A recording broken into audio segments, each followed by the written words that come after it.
Hello and welcome to Zambia Today. I'm your host, Faith Katai. Zambia, Morocco, and the Democratic Republic of Congo, DRC, joined forces to create a regional value chain for electric mobility in Lusaka, Zambia, with the aim of transforming Africa's automotive industry.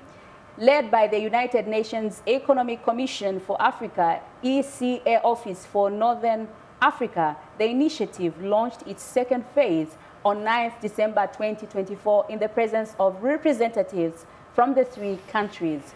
And according to the press release from ECA, the project aligns with Africa's goal to embrace sustainable development, reduce reliance on fossil fuels, and address challenges like outdated vehicles and inadequate public transport infrastructure. And so on the program today, Zambia Today program, I'm joined by Mr. Bona Kashinga, a seasoned finance professional economist, property developer, and former banker with over 23 years of work experience, who's going to explain to us on some of the socio-economic transformation benefits for Zambia of the recently launched initiative, this second phase of the regional project for the development of electric mobility value chains connecting the three countries. Sir, welcome to the program. Thank you very much, Faith. Yes. Before we even go further into the details of this program, kindly explain to us what is this initiative all about, the Electric Mobility Initiative?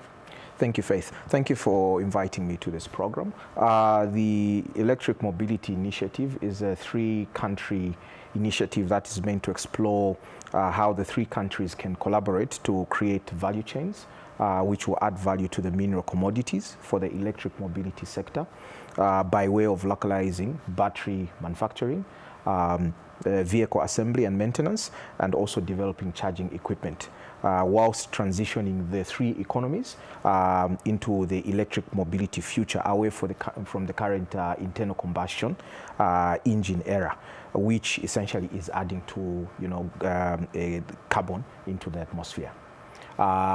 Two of those countries, Zambia and DRC, are highly endowed with minerals that are critical in the electric mobility sector: cobalt, nickel, lithium, manganese, graphite, iron. Morocco is currently Africa's #1 producer of motor vehicles at something like 1 million units per annum, having taken over that from South Africa at around 2018. So the initiative is meant to create a dialogue, but it's supposed to transition into an agreement which the countries will sign as an alliance for them to be able to add value and produce electric mobility units and infrastructure. Great. So how will this development of this electric mobility initiative actually impact the gross domestic product of Zambia, and also in terms of job creation?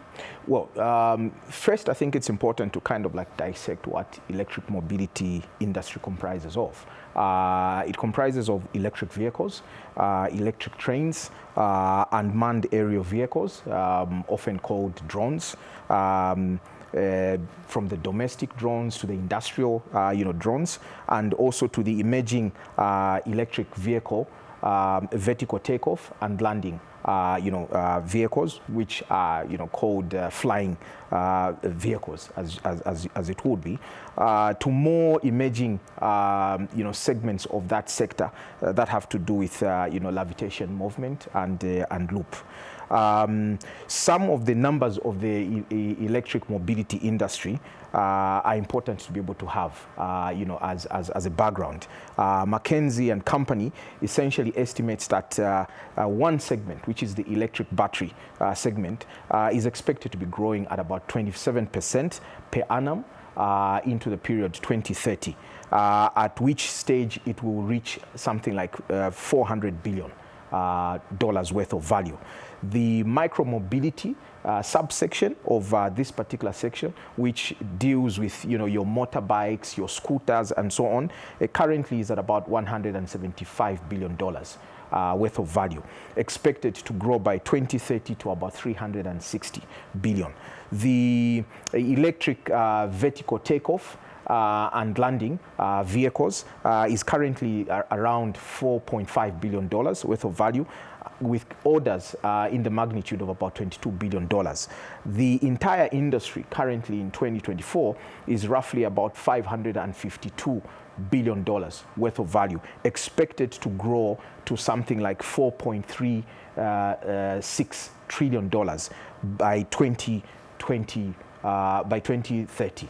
That's within the next 6 years. You can see by just the quantum growth that we're expecting over 6 years, the importance that this sector has for Zambia and its implications on GDP. I'll break them down into basically four. At the primary stage of the GDP growth story and jobs is, of course, the importance that this industry has on commodity extraction or mining level. As a country, we already have a target to be able to achieve 3 million metric tons of copper by about 2032 thereabouts. A lot of mining projects are taking off. The old ones, which had been placed in whether care and maintenance or essentially abandoned, are coming back into production. This is creating jobs at the stage of exploration for new mines, creating jobs at this point of getting the explorations then going on to production and to commercialization.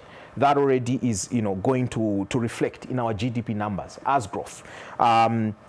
If you take, for example, the electric battery subsection of the EM sector, an average battery for a motor vehicle roughly requires about 185 kilograms of different minerals. Copper about 20 kgs,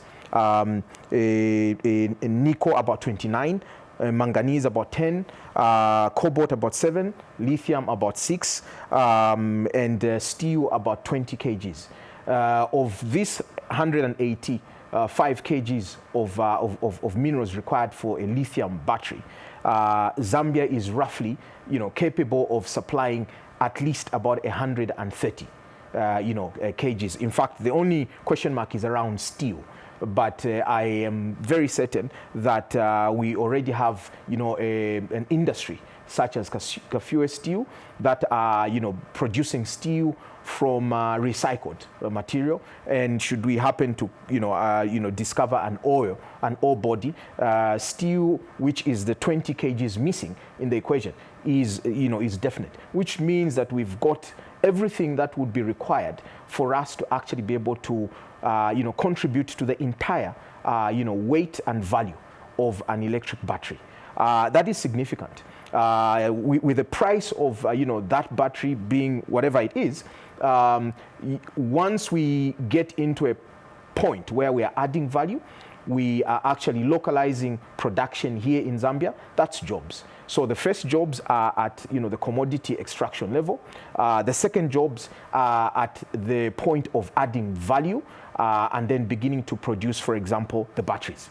That reflects, definitely in production numbers. We know that the mining industry is amongst the highest, if not the highest, foreign exchange earner for the country. Job creation, not as high as it should be, but with the kind of mining production we're expecting to be able to go into, with this initiative becoming an alliance and also becoming an economic imperative, you would see a lot of jobs being added. The second stage is obviously increase in the non-core goods and services that are relating to mining and other services. So mining is primary. We have to be able to mine these minerals. At the primary core, it's everything that leads to mining. At the secondary level, it's the non-core activities, everything from hotels, from construction, training and development, to transportation, to PPE and so on. All of that will feed off this particular sector, as it were, directly onto the electric mobility industry itself. At the first stage, again, we are talking of the core services and goods that go with this particular sector. I mentioned battery manufacturing. That would be something that we can be able to localize here. EV solar panel manufacturing.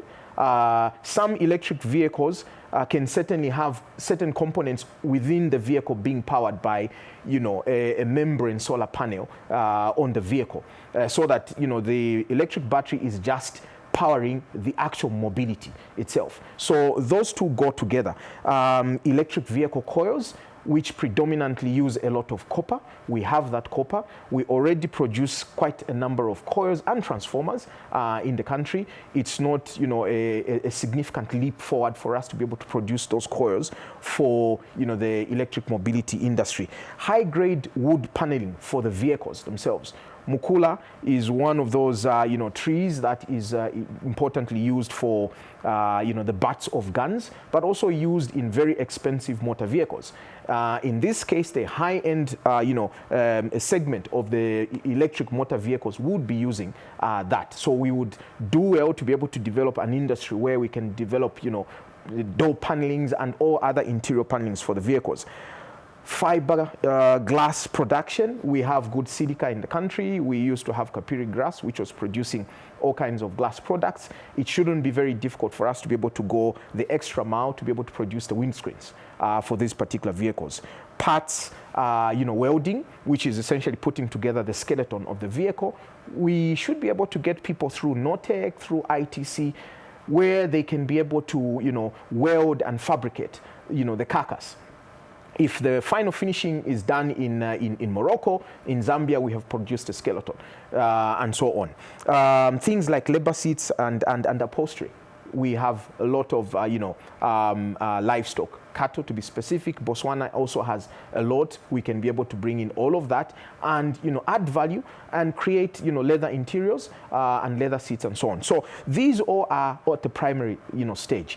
At the secondary stage of the industry itself is everything else that essentially follows. Charging equipment points, we need to be able to have them across the country, but also we need to develop those for the export market. The other issue is electric, new electric grid for the electric trains. Electric trains will need an electric grid if we are actually localizing the component that has to do with trains in our country. And then parts and maintenance. But the other issues also are the intangibles. The insurance industry will immediately come up and start to offer products for those particular vehicles based on the risks that they feel they carry and so on. The banking sector and the non-bank financial sector will be able to go into things like vehicle and asset financing as well. And then, of course, there are motor dealer opportunities, people who start to sell. I think we have one or two already in the country. Pilatus Engineering, I think, has got a brand that they're already selling. And then, of course, issues to do with lubricants. So these are issues that directly impact GDP and jobs in the country, and the entire segment that has to do with the electric mobility sector would be essentially a brand new sector. Wonderful. So, Mr. Kashinga, what kind of investment are expected in this electric mobility sector? Yeah, for an industry the size that will be 3.4 almost 4.4 trillion dollars, one assumes that between ourselves, Congo and Morocco, we can at least claim even 10% of that, which would be almost 441 billion dollars. For that amount of investment, at the primary commencement of it, you need land assembly. My company deals with land assembly, lands with investment. This requires for you to be able to find land that these special economic zones would be located in, that are in good proximity to the production, which is the mines, also in good proximity to the logistics and transportation sectors, which is your rails and your good roads that are either leading to the western coast of Africa, probably through Lobito Corridor and Windhoek, or to the eastern coast, which is your Beira and your Dar es Salaam. So land assembly, property development and management is the first investment that has to go into the ground. Someone has to be able to find land that can be able to make up a significant special economic zone, not an M phase. An M phase, 1,000 hectares, like the Lusaka South, 2,300. A special economic zone would essentially be a couple of geographical locations, perhaps everything from Ndola all the way to Kalumbila, if that is designated as a special economic zone. Then you also have free economic zones. I think the president about 7 days ago was launching the Zambezi, free economic zone. That's the direction we would need to be able to go, to be able to localize the actual industries there. The second issue, of course, is skills development. Do we have the skills currently at all the substructures of our education system, which is, at the primary, secondary level, at the tertiary skills level, and also at the higher, education level? We would need to be able to have, the skills development into areas that are technical and also non-technical. Motor engineering, technician level fitment, body and parts assembly, battery manufacture, charging equipment, including the development of computer applications. Most vehicles now, even the ones that are not, electric, based, have got, computer applications. These ones are even more sensitive. So we are talking in this particular industry, again, electric vehicles, electric trains. We are talking of, unmanned aerial vehicles, which Zambia has already started to use a lot. I think we're doing a national survey for minerals. Part of what that plane is doing is to be able to, look at the ground and determine what is in there.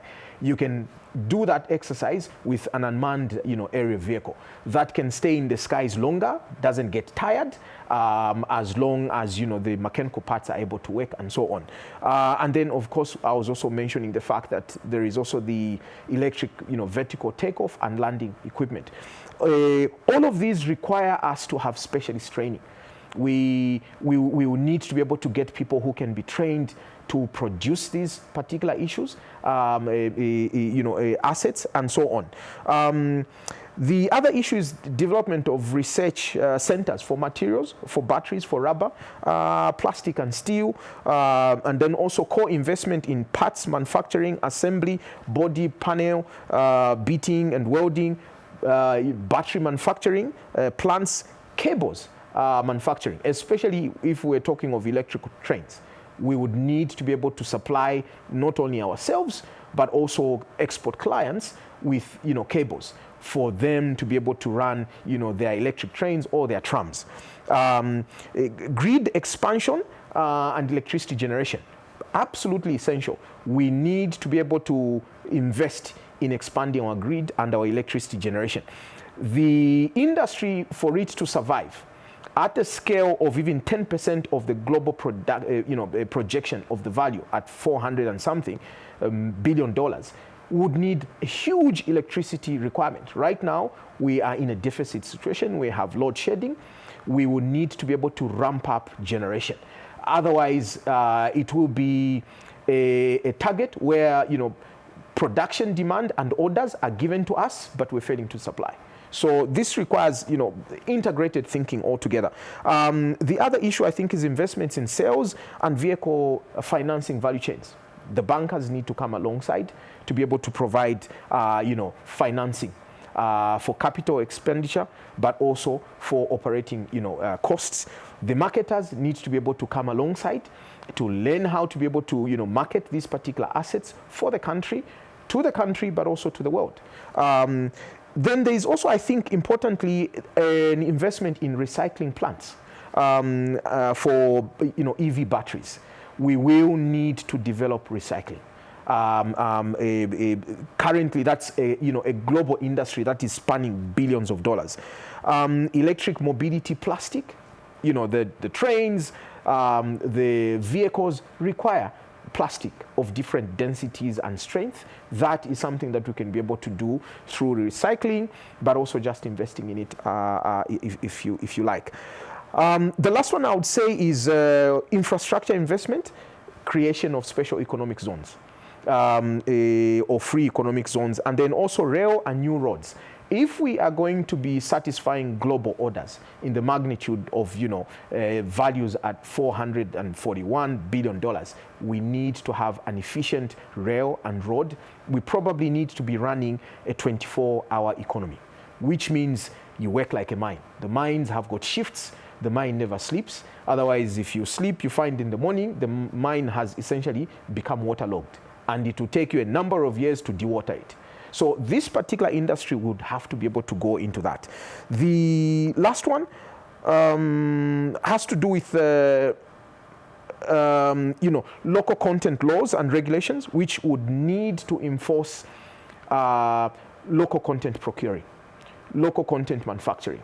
A significant component has to be manufactured here, has to be procured here. After all, in the analogy of the battery, about 150 kgs of 185 kgs of an electric battery has its components, has its raw materials found here. We must add value to it rather than exporting at a commodity level. The other issue, I think, is the mandatory listing on the Zambia Stock Exchange, whichever exchange exists at that particular point. Right now, we've got the Lusaka Stock Exchange. We could have 2, we could have 3. I mean, if you look at the US, there is a technology exchange, which is your NASDAQ. We need to probably go into a point where we create an opportunity for the Zambian pensioner, for the Zambian net savings holder to be able to invest in these particular entities by way of requiring them to leave a share of wealth to the Zambians through shared prosperity by listing on our stock exchange. They don't have to list 100%, but a certain percent, whether 10 or 20%, has to be on the local market at the value of Class A shares, not inferior shares. Thank you, Faith. Great. Let's talk about regional cooperation. How will this project foster regional cooperation and knowledge sharing among the 3 countries? Thank you. The manufacturing alliance of the 3 countries will likely, include graphite producers. You need graphite. In the battery analogy I gave, graphite is a key component. We need to be able to bring in Tanzania and Mozambique. And fortunately for Zambia, those are our neighbors. And that's why the concept of land linked for us is really critical, because this is a blessing. If we don't have graphite, we can get graphite out of Tanzania and Mozambique, bring them into the alliance, meaning the alliance grows bigger than the 3. The next issue, of course, is, for us to be able to sustain low-cost competitive edge in transportation to the 2 main global, buying centers, we need to be able to bring in Angola. We need to be able to, of course, bring in Tanzania already. We fortunately have got the Lubito Trans-Africa, corridor project, which is already going in the direction of being able to support the electric mobility value chain. And so we need access to the sea through Lubito, the continued access to the sea through Windhoek, in order for us to be able to get these units across to the western side for North America, South America, and Europe. And then also Morocco. Morocco will obviously be adding value as well at the technical end, perhaps at the very high end of the value chain. Those units need to be able to get to Morocco. Units need to be able to get to Asia, India, Russia, China, South Korea, and all the other clients on the other side. So we need to be able to expand the alliance by bringing in, countries that would be able to give us access to their ports by way of road and rail. And it's a good thing that the Lobito corridor will meet with the Tazara rail line in the Copper Belt by way of the Zambian spar, which will be an 800-kilometer spar. That essentially means that you can be able to take your goods whichever direction you want, satisfying essentially the entire globe. The other thing under the Africa, shared energy future, a couple of large electricity generation projects need to be built and integrated into the electric mobility value, chain. This particular industry is going to require massive electricity in order for it to be able to run and for us not to essentially fail to deliver on orders. I have in mind, things like the Grand Inga Dam in the DRC, which, if developed, would actually be the world's largest electricity generation, project at about 40 to about 70 gigawatts of electricity. This has to be built, and we have to be able to get this done, whether in collaboration with DRC itself and other countries, including South Africa, I think, who have taken a lead on this. The other issue is our Batoka Dam. 2,400 megawatts of electricity. Of course, the question is, where do we get the water to be able to ensure that that dam does not, suffer the fate of Kariba? I think projects such as, diversion of water from the Luapula into the Zambezi have to be thought about. The Chinese are able to divert water from one river into another over something like 1,400 kilometers.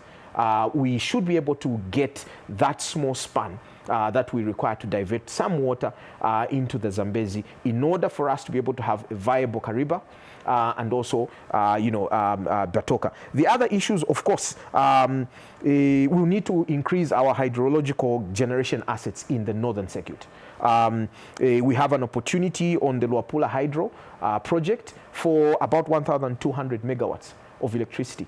That essentially, if it was in the pipeline right now, we would, essentially, ensure that we would not be in the load shedding that we're experiencing now. So it is time we took those bold steps. We start to invest.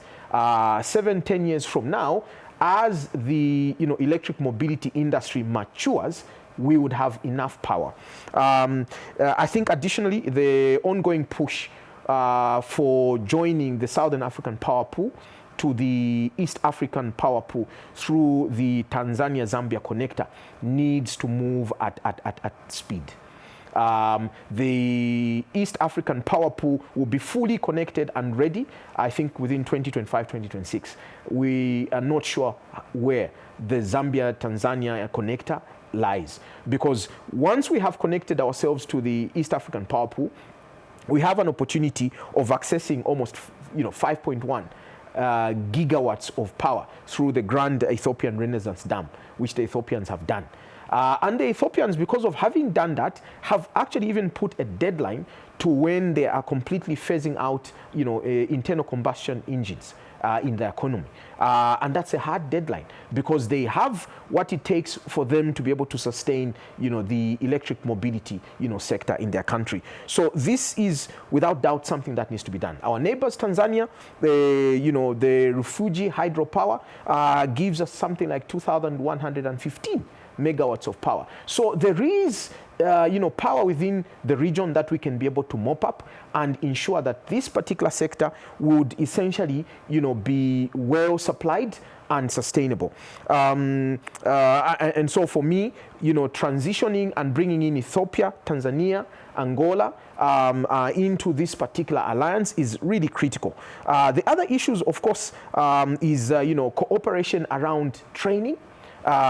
through centers of excellence. We've got the Kafue Gorge, training center, which is a center of excellence in hydrological, electricity generation programs. Morocco, Agency for Solar, Energy, should be able to take a lead on the solar side of, of generation, being able to help us, Zambia and the DRC, to establish, huge solar farms. To ensure that we can be able to put power into the grid as well. So this is important. Morocco, being Africa's largest value vehicle manufacturer since 2018, needs to also help Zambia to revive its auto vehicle assembly and manufacturing industry. This essentially would require training. Would require modernizing our infrastructure and so on. I think I would be failing if I also didn't mention the fact that in all of this, we require a significant amount of capital. And fortunately, within the horizon is one opportunity for Zambia. We require visionaries across the continent who can be able to help drive huge industrialization. The African Development Bank has its presidency coming up for filling up. Zambia has got Dr. Samuel Maimbo as a candidate who has been endorsed by COMESA and SADC, and hopefully by many more countries, hopefully also by the non-African voting bloc. He has a clear vision on how to get Africa industrialized. That speaks directly into the electric mobility, vehicle value chain. We need to have people like that at the helm of critical, continental and global, institutions. And so it becomes necessary for Morocco, for DRC to lend their votes to Zambia. At this point, when we are coming into a partnership or an alliance, it becomes important for Ethiopia, Angola, Tanzania to equally do the same, to lobby, within their countries, the continent, but across the globe, for the right people to be in these particular positions, so that we achieve the industrialization that we would want to be able to have. The last one, I think, is also free movement of professionals.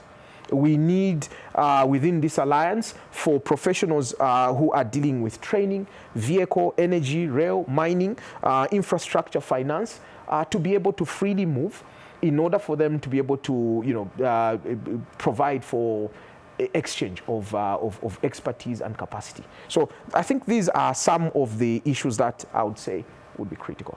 Yeah. Great. We now go on a short break. Stay tuned. Zambia Today is a program that keeps you informed on various government policies and programs. Join us every Tuesday at 18 hours on Zanis TV, Topstar Platform, Channel 6 DTT and 458 DTH. Don't miss.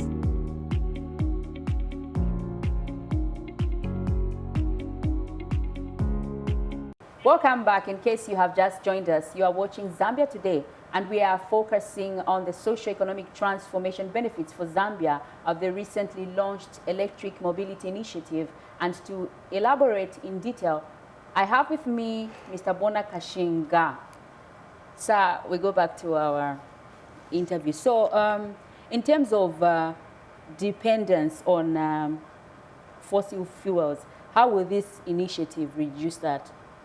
The electric mobility, sector essentially pivots an economy away from, powering its mobility requirements using fossil fuels. Over time, you would see the phasing away of the internal combustion engines. Fossil fuels is a huge bill for Zambia, essentially because of, production, petroleum products importation, crude oil. By shifting to the electric mobility, sector, will potentially save billions of dollars. over time.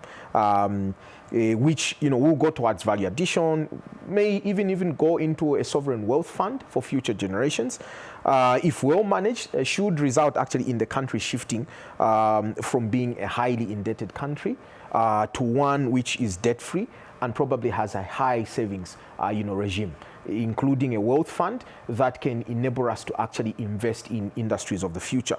How will this project or the initiative, once implemented, how will it improve our access to transportation, especially in rural areas? Yeah, so I think access to transportation starts, especially for rural areas, starts with the fact that right now, accessing rural areas is predominantly by, buses, the big or the small buses. With all the drama that you have to go through, some of them stop at every single point. Others are more disciplined with the transiting of passengers. If we introduce electric trains, as an example, one, you are guaranteed if the train says Lusaka to Ndola, it's Lusaka to Ndola, no stops in between. And because it moves on a dedicated line, it will move at a speed that essentially is almost constant. Our Tanzanian colleagues are enjoying, their standard gauge rail that has now introduced electric trains. They are able to travel from, Dar to, the Kilimanjaro areas within a very short, a period of time. Something that would take you a very long period of time. I mean, if you were traveling from Lusaka to Nakonde, that's a whole day plus. In an electric train, traveling at a speed of 180, 200 kilometers per hour, constantly, you'll be there within 4 or 5 hours. So that already adds to the quality of life of our colleagues in the rural areas. They would even be able to bring bulk produce to the cities. Because on a train you can actually transport more. But the other issue also is that the electric mobility sector has got units that can be afforded by our folks in the rural areas. We do a lot of projects as Landsworth in the rural areas, so we know, for example, that in Winilunga, in Chipata, in Kalumbila, there are lots of motorbikes, the Gatomas and so on. Those types of units are also available in the electric versions. So we would be able to have our rural folk being able to have scooters, being able to have motorbikes. What is critical is that there should be charging points at shorter intervals for them to be able to recharge. And so they should be able to actually have a quality of life by way of train, by way of smaller units such as scooters, motorbikes, and so on, but also by way of electric mobility assets that would help with their agriculture.